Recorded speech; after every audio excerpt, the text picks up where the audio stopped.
Well. I told y'all, and you still don't believe, but I'm going to tell you anyway. I don't make believe, I make believers. Family. I'm your gracious host, drummer boy, 1980, hailing from the Carolinas, Columbia, South Carolina to be exact. I hope you're having a good day today. If not, you know the old adage, ask yourself why, and remember, happiness is an inside job.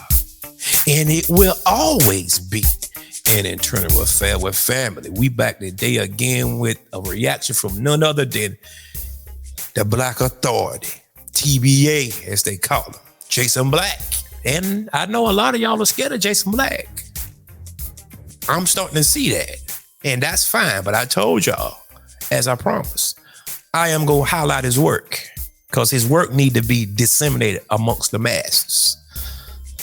Now, this reaction is probably going to create a few enemies, but I'm going to tell you like this. They need to be a division. We need to see who is the wheat and the tare. We need to separate the fakes from the fraud, the real from the pretenders. That's what need to happen. I got a love for my people. I got a love for the family, the nuclear family, if you will. That's what my channel was about, right?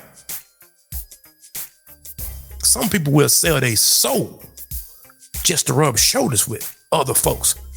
That's not who I am. I can just work a 9 to 5 and just go on and just live my life. I'm not going to come to YouTube and be shucking and jiving. I'm not scratching where I'm not itching at. All right? But let's get on with this reaction. I'm going to call your attention to this screen right here. If you thought you heard the worst, no, you ain't heard the worst yet. All of her supporters, I'm going to let this play here so that this goes in context, so nobody can say I took it out of its context. Tell me, how do you explain away this? One way. Yeah. America being one. That was when more immigration happened and the culture, we sort of lost the culture. Yeah, because the lesson of World War II, based on the horrors of the Holocaust, is like, this is what happens when nationalism goes awry. This is what happens when nationalism goes But your too far. argument was the Holocaust was not special and all countries have done that. Yeah, And exactly. so you're saying, why is the Holocaust special? Yeah, basically. Oh. Okay, what do you mean basically? Well, yeah, I mean, because of course, we're getting into the details of it, but yeah, that's the gist. Yeah, I mean, but you kind of deny it happened. Yeah, I deny some of the parts of it. You deny parts of it don't seem realistic to you. You think they're embellished upon. I think they're embellished, yeah. The same way. This sounds, oh gosh. Oh boy. They're going to be in get trouble. This canceled. sounds similar to the slavery stuff too, because that's literally the founder of, or the guy who made Roots said, I wanted a myth for my people to live by. So they often, but that's what they do is they embellish. And I'm not trying to say it wasn't horrible. It was. Right. But they want to make it like more horrible so that they can control people.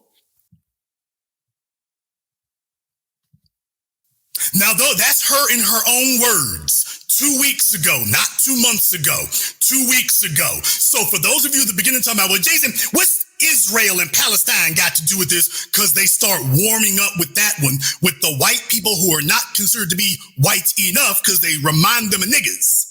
So you listen for them to start giving you the warm-up act, and then eventually, when they get warmed up, they're going to come to us, and they're going to be stomping. So how do you explain away that one? You're just going to have to tell us that you agree with that, right? Because that's what you're going to have to say. If you condone her or condone her in your presence, you're going to have to say that you agree with that.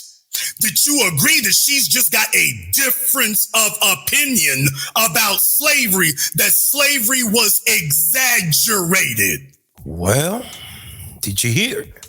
Her own words. Did you hear her? Nothing wasn't added, nor was it taken away. Slavery was exaggerated. The truth of the matter is, slavery was actually watered down.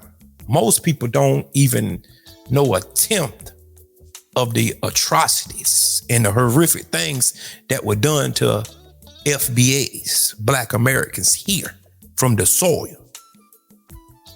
You have no clue.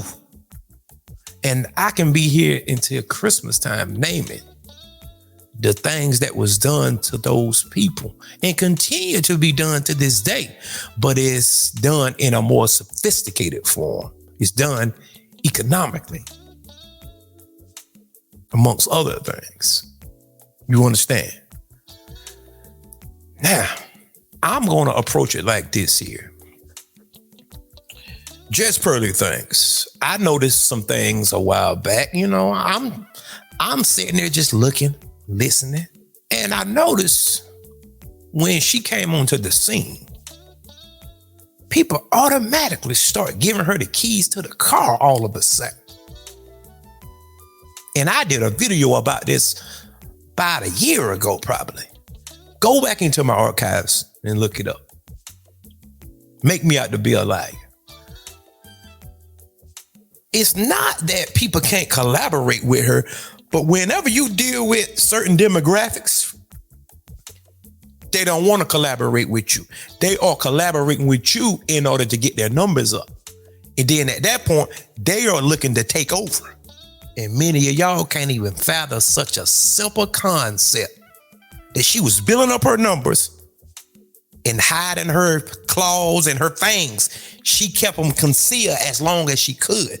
But now that her numbers up, oh, she can just bear her fangs at you all that she want now because she feel like she can. And people automatically gave her the keys. I can name names. She was coming on people programs and they was co-signing her. And now she bigger than everybody. Now she talking like David Duke, huh? She talking like Richard Spencer. And look who she have on her program, Nick Fuentes.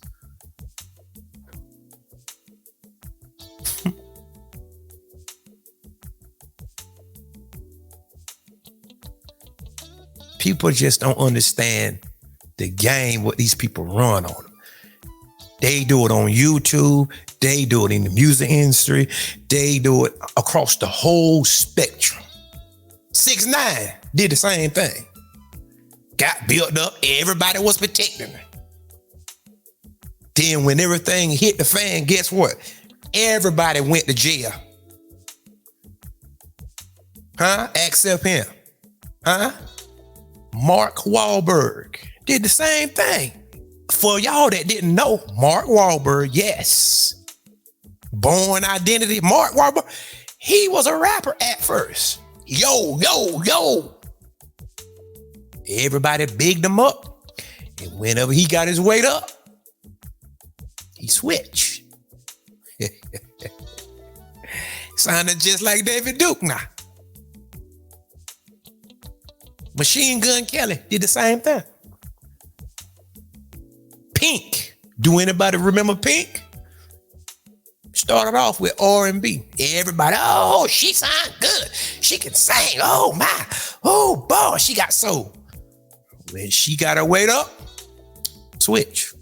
We can be here all night. DJ Vlad, no jumper. Just Pearly Things. She is no exception to the rule. Nah, she signed just like the alt-right. And y'all done gave her the keys. You can collaborate with her, but don't give her the keys.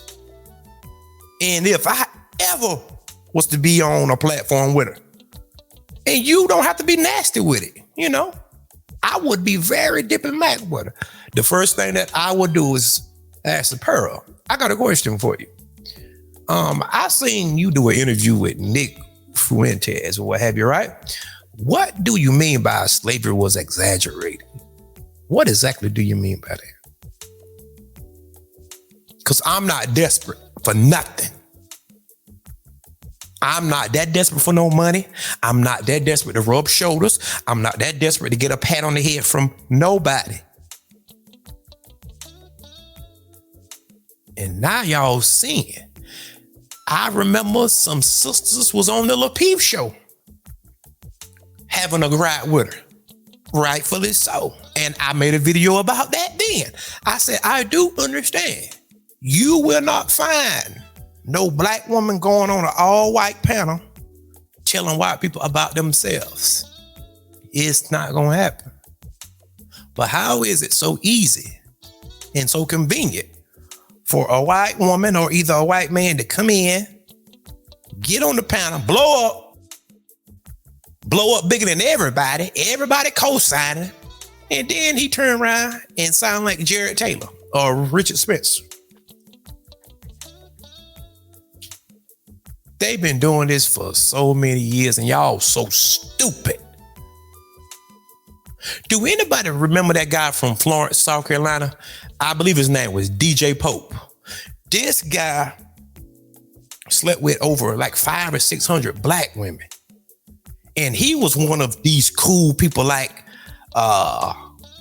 Michael Rappaport. That's another one. Yo, cool, all that, but signed just like David Duke. DJ Pope was one of these guys, what people call wiggers. Oh, he hang around black people, you know. He actually was a club promoter, a DJ, all that. Hung around nothing but black people. It came out, he was texting one of his girlfriends, and they actually got into this argument or what have you, right? This guy texts her saying, I got AIDS. And he said, I slept with all of those black women raw because I wanted to give those black women AIDS to give to those black men, the niggas. And this is a guy that hung around nothing but black people. That's what I'm trying to tell you. See, you think because somebody come around, oh, you saw this, you saw. It don't work like that. He said he was trying to give it to as many black men as he could. Go look up the story and see whether I'm lying or not. And you know what they did to that guy? They gave that guy a slap on the wrist. He said he wanted to give them all AIDS to take back to the community, to the black men, to give it to as many black men as possible. And he was the one hanging around. That's how he got put on. People was bigging him up. That's why I'm not impressed with people that just come around. I'm not impressed with that. None of them. I'm looking at you because I do understand what they do, like Michael Rappaport. He is another one. He growed up and people was actually bigging him up, and he came up, and the minute he got older, he switched. And I know a lot of y'all are uneasy by the words that are coming out of my mouth, but I'm not concerned about that. That's the least of my worries. You so quick to give people the keys, but you won't help the person that look like you. I thought the manosphere was okay until I started kind of looking at them real good. I was like, oh, I see what's going on now. Half of these Negroes, I'm telling y'all what I know. You can send them an email and try to reach out to them. Some of them won't even say anything back. Oh, I guess that I'm lying though. I guess that I'm lying. I can show you emails.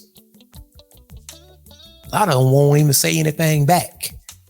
And the ones that do say something, they very short with you, very short. They don't want to help you with anything. That's when I knew then. I said, okay, I see what I'm working with now. I see what I'm working with. Okay. Because I was just trying to get some tips of how to actually grow my channel and all of that. Oh no, they didn't want to tell me anything. Nothing. Zero. And now, Just Pearly Things done turn around and done bit them in the back. A homely, pale-faced woman. Some people will sell their soul for a little to nothing, simply because they want to make a name for themselves. Was it worth it? I should call names. Was it worth it? Now people are going to see these fools for who they really are now. If you wanted to collaborate with her, fine. Collaborate with her, but don't give her the keys. Why is it every time somebody come up in ranks, they feel like they got to go big up other people, not people that look like you? It's okay to go collaborate with people, but just know where you stand with folks. Because them people mindset is to take over, not to be equal with you. Come on now. That's rule number one. You make them hot. You make them hot. Because how else are they going to get hot? JustPearlyThings couldn't make it on the white side, so she came to the black side. And you seen what happened to them. People automatically gave her the keys quick. With the help of YouTube and everything else. Yes. Because YouTube is going to boost her channel. We all know this already. And now she passed everybody. And now she's talking like Jared Taylor. Congratulations. If I get hot right now, I probably would collaborate with some people, but I know where I stand. I'm not giving them no keys to nothing. I'm not even giving them my blessing, but I'm going to help my people as well. I got a question and I'm about to get out of here. Those YouTubers that bigged up Pearl, how many of them have helped smaller YouTubers that's coming up in the game to grow their channel consistently? And that is my question for you. That's why I don't say nothing no more. That's why I don't give my money to nobody. That's why I stop all of that, man, because I seen what was going on. And I know y'all ain't gonna let me after this, but I don't care, man. I don't care nothing about who like me and who don't like me. So what? Life goes on. I'ma eat regardless. If I never pick up a microphone or do another video in my life, I'm straight. It don't matter. It don't matter about that. My channel is a small channel, and I built this channel from the ground up. From the ground up. I come out of the dirt, the soil. No help from nobody. Nobody didn't help me. Who? Name them. And with that being said, I'm out of here. And until next time, peace. And remember, there is more.